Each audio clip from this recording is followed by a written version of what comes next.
morning. This is Dr. McDaniel at GYN Corner. I'm a board-certified obstetrician, gynecologist in New York City, Midtown Manhattan, and I'm bringing to you all things health-related for women. Thank you for joining me here at GYN Corner. And let's see, today I'm speaking again, this is part 2 on menarche. Now last week, if you check out the presentations, I spoke about the different stages of puberty, the kind of pre-stage, which is the adrenarche, and that's the adrenal gland release of what we call sex steroid hormones or androgens, which help kick off puberty with the first sign, which is pubarche, and that's underarm pubic hair. And then adrenarche is also responsible for acne and for body odor. The second step, which is thelarche, and thelarche is the beginning of breast development. This is the third part, menarche. And yesterday I interjected that a growth spurt is also present. So there's a growth spurt between the onset of breast development and the menstrual cycle.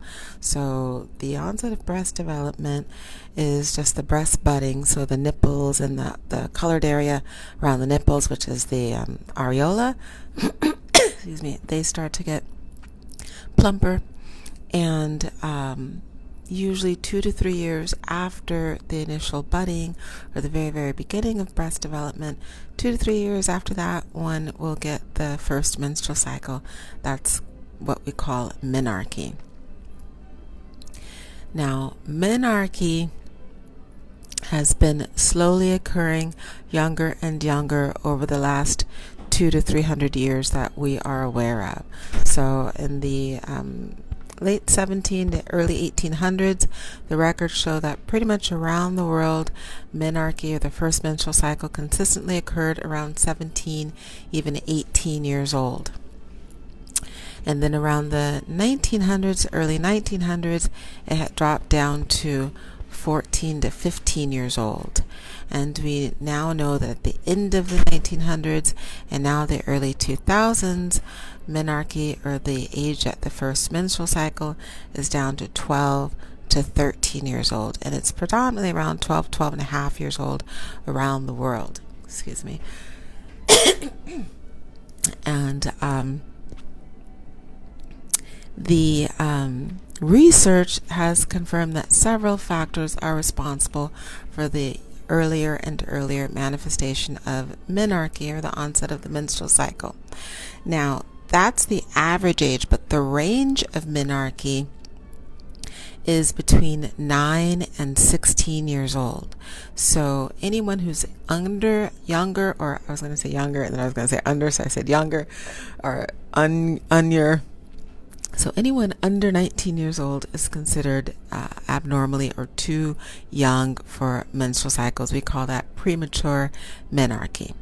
Anyone over 16 years old, it should be actually 16 and a half. If they haven't got their menstrual cycle, then we start an evaluation, because that's considered a late onset of menarche. So too young is premature, too old is late onset.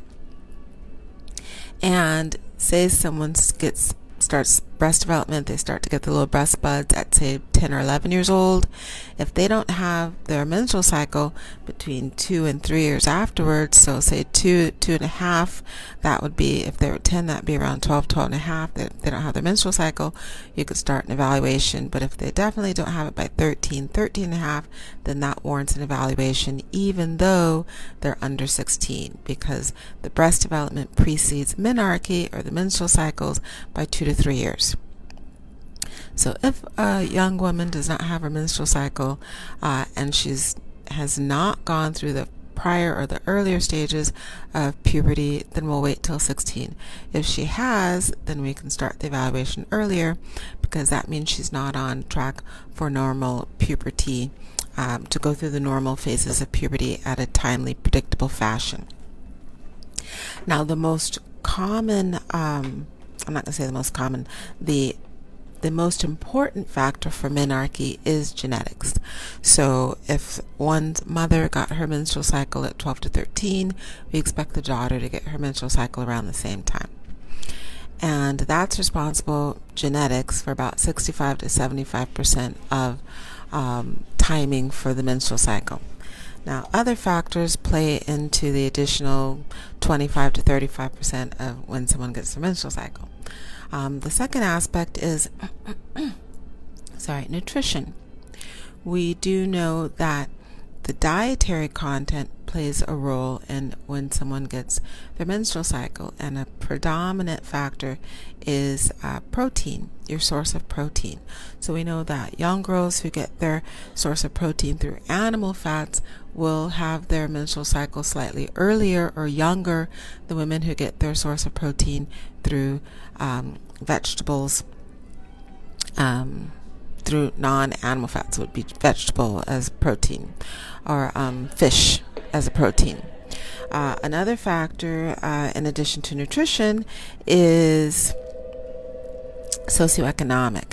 And socioeconomic plays a part because if someone it has poor nutrition, or they're not getting enough food to sustain normal caloric needs and energy expenditure, then so if she's malnourished or undernourished, then just a global poor nourishment, of course, is going to play into the fact that she's going to get her menstrual cycles later.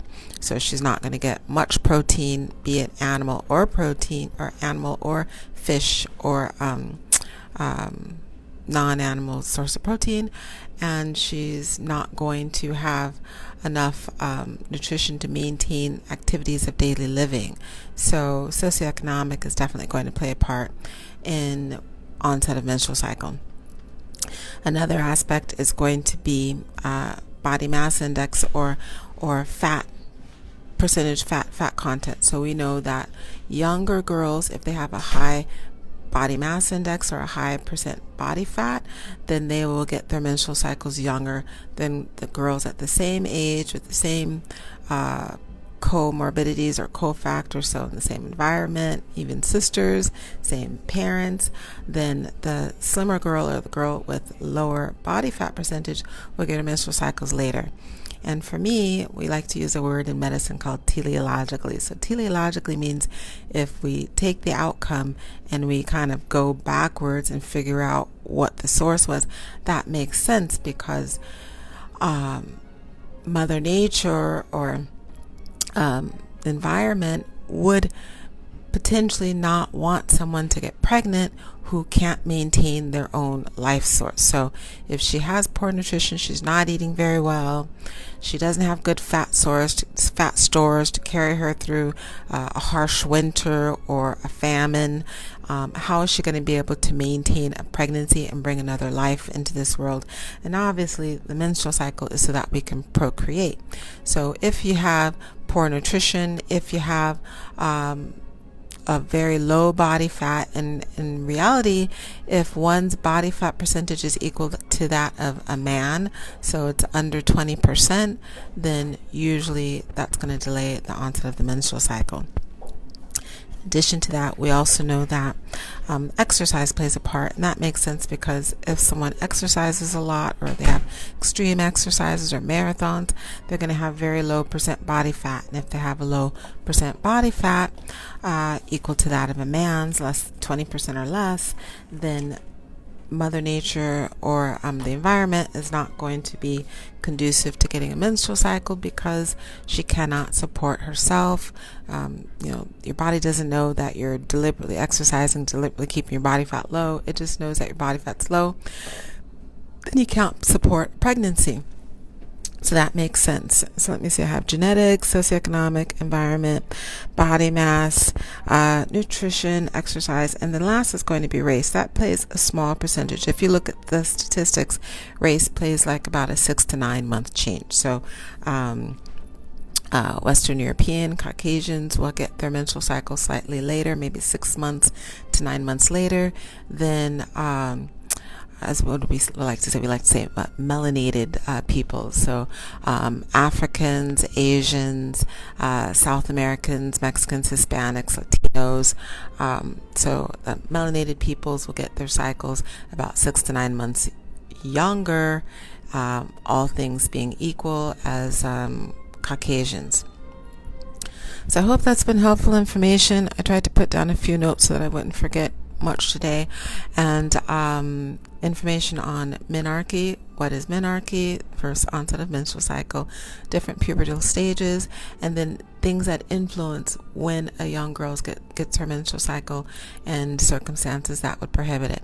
I'll be back at the next presentation and give more information on menarche, the influences for early versus delayed versus average onset of menarche. Thank you for watching. This is Dr. McDaniel at GYN Corner. Please click the subscribe button, click the follow button, click the like button. Please place comments and suggestions for future talks. I'd love to get some suggestions.